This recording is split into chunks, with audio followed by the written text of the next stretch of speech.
This video illustrates unprotected contact. While I've already explained that 85% of what you need to do to create a good emotional enrichment program can be done in protected contact, this shows what is possible with the last 15% of emotional enrichment that can be created with unprotected contact.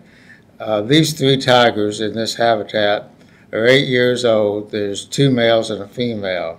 The male you just saw me with is very, very affectionate. These 2 tigers, this is one of the males and one of the females.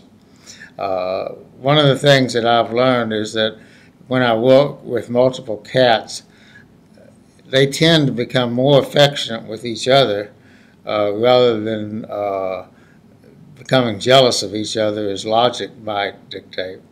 But the affection seems to rub off between each other as well as between them and myself. This is one of the big males. These 2 males are 2 of the biggest tigers on the sanctuary. There's only one male tiger we have that's bigger than these 2. Akbar here is very tall. The tiger you saw previously, Kumar, isn't as tall but is much wider. So they probably weigh about 600 pounds, and they're probably about the same weight. In the 8 years we've had these tigers, none of them have ever shown any aggressive tendency or bared their teeth, put their ears back. They've always just totally been very affectionate. These are most likely 3 of the most affectionate tigers one could find. They're very, very bonded with me, and they enjoy our company. Now, this is one of 8 bears that is in this 5-acre habitat that we have. All of our bears are orphan bears, so they've all had bad experiences before coming to us. They've seen their mother shot or run over or in some way killed. Lucy here is a very affectionate bear. All the wild animals, of course, all animals are very individualistic, and they each are different. That's bear coming up behind me is her mate, Lucky. While we neuter all of the males, and we, of course, don't do any breeding, they do pair off, and Lucky and Lucy are very bonded. What you just saw a second ago was Lucky's exhibit of being a little bit jealous of my time with Lucy, and he's coming over here to try to get Lucy's attention away from me. He puts up with it, but he's just not as affectionate as she is, and he doesn't like to see her giving me a lot of his attention. She's a wild bear. They live in 5 acres, and they are habituated with us, and we do feed them, but I don't feed any of them. So all of my relationship with them is based on emotion, and their desire to be with me sufficient to make them modify their behavior so that I'm comfortable with them. If they don't choose to modify their behavior to the extent that I feel comfortable, then of course I don't work with them, because everything I do is based on positive reinforcement and emotion and mutual affection. This is another picture of Lucy with Lucky out in the woods. And we take walks together, and obviously Lucy loves a lot of physical attention. Each bear is different. Some do. About half our bears out of the 8 like to be touched and scratched and receive affection. The other half just kind of like to be in your company, and they like for me to talk to them, and they'll but they really are comfortable with a lot of handling. This is a 3-year-old bear, Scamp, and he obviously does like a lot of attention. Scamp is a 3-year-old that doesn't want to grow up. He's like a little kid and little cub, and he probably will stay this way for a long time. He loves to play with the two playmates he's got. This is a different 5-acre area. We have 10 acres currently fenced for orphan bears, and these 3 bears, Scamp plus 2 2-year-olds, Greta and Scooter, are in this area together. This is Scooter. Scooter came to us from Wyoming as a very young bear, and he was by himself when we got him. He was found wandering around in northern Alaska by himself. And so Scooter is really a gentle, lovable bear, which wasn't the case when we got him. Since he was a solitary bear, he was all teeth and claws, and I had scratch marks and teeth marks on me for several months. Since he was a solitary bear, I had no way to redirect his attention to a playmate, so I had to be his playmate until he grew up. These are all 3 of the bears, Scooter, Greta, and Scamp. That's Scamp just to my right as you're looking at me. This is what we call a peanut party, and this is a very social undertaking. These bears look forward to this every afternoon before I leave, and this is strictly, I put out peanuts and we sit around in a semicircle, and they just enjoy the companionship. And it's not really based on the peanuts, it's about socialization. This is a picture of their feed pan they were fed several hours ago, and you can see how many peanuts they left, so they're not at all hungry. They're just making this part like a tea party or something of that sort. It's just a socialization that they look forward to. Now this is going back to the other bear habitat.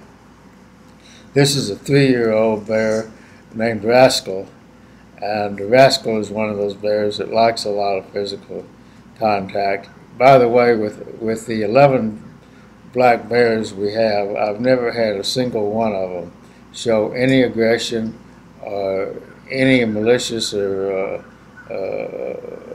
unwanted behavior. They really are very, very gentle.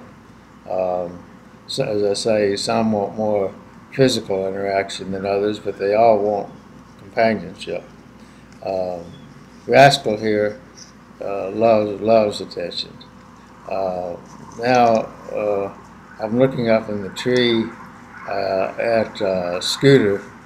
You can see that Scamp is right there next to me, and Scooter's thinking about coming down from the tree.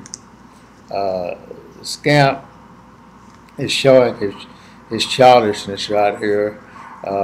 As I say, he wants to stay a cub, and so he likes to play with me with his paws, and even though it looks like he's being a little rough, I've never, in the 3 years that we've had Scamp, gotten one scratch from Scamp. He's very, very gentle with those claws, and this particular scene is probably about as pushy as he ever gets. He's normally not quite as pushy as this. He's just in a particularly playful mood this particular day. But he likes to hold on to my fingers with his claws. He's always very careful, as I say, not to scratch me. The gloves that I'm wearing are just because it's cold. Most of the time I don't have gloves on, and the gloves are not for protection.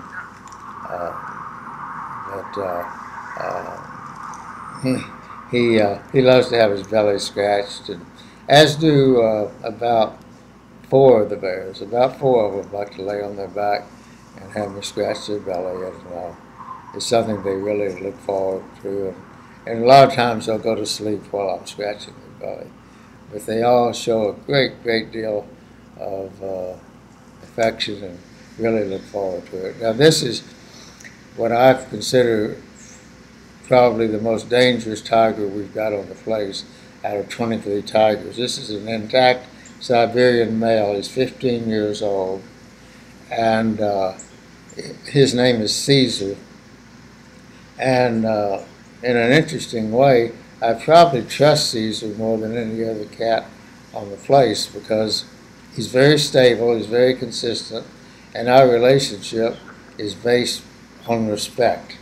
Everything with Caesar is about respect. If he doesn't respect you, then you're just an object for him to use. But and he'll test me in a variety of ways. He may go to sleep on his perch with me sitting beside him and act like he's sound asleep. And if I look away or he thinks I'm not paying attention, all of a sudden he'll be up and in my face. And it's just a game with him, but it's a potentially very dangerous game, I guess. But I've never had any aggression between Caesar and I whatsoever. Now this is a bear we just rescued from Wyoming. His name is Scoundrel. He's a year old now. He was almost a year old. We've only had him about 3 months. So he was a pretty big bear when we got him. And he was found by himself. So he's a little old to have really developed a close bond with. What I'm trying to do now with those peanuts is just get him comfortable with our presence. He's in a holding area attached to the 5-acre area in which he'll be put. And we kept him in this holding area for about a month. And in this period of time, I'm conditioning him to be comfortable in our presence. And if he doesn't end up being affectionate, at least he'll be comfortable being around us as we walk through the area. So I'm just showing him that my presence is a positive interaction because he's getting peanuts. And he's exhibiting right now at least a high degree of comfort with me being around him, which is about as much as I can hope for at this point in his development. He's a very confident bear, and I feel sure he'll get along well with the other 7 bears in this habitat. He's just about ready for introduction at this point, and we're going to introduce him very shortly. Now we've introduced him, and this is his first day out, and he's up in a tree right outside the holding area. His introduction into the 5 acres was very seamless. You can see kind of by his expression that he's not potentially agitated or nervous, and he's increasingly getting on the ground, walking around. This is a 19-year-old lioness. When she was about 4 years old, she was one of the more aggressive, maybe the most aggressive lionesses on the place, and she was showing very stereotypical behavior. I tried working with her in protected contact because I really didn't want to go in with her, but I couldn't do any good with her to take her out of her agitation and nervousness. So I went in with her, and you can see how we developed a relationship that is comfortable for both of us.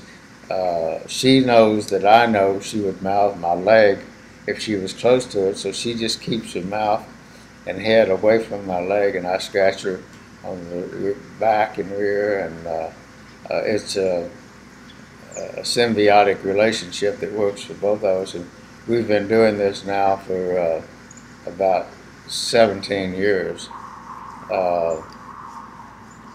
Now we're back with Scooter. This is just another day out in his habitat. Scooter as he grew up, became, as I say, very gentle, and is proven to be one of the gentlest, most affectionate bears we've got. So all the time that I spent with him getting scratched in mouth when he was young did pay off. That's Scamp coming up to him at this point. He and Scamp and Scooter are very, very good playmates, and Scamp's very jealous. When I'm playing with Scooter, Scamp will invariably come over and start picking on Scooter to get his attention. And as you see, I step back a few feet when they're playing with each other because it's asking a little too much to expect them to, and then in a heartbeat, be gentle with me when I'm in close proximity. All I have to do is be about 3 feet away so that they can't reach over and accidentally snap at me.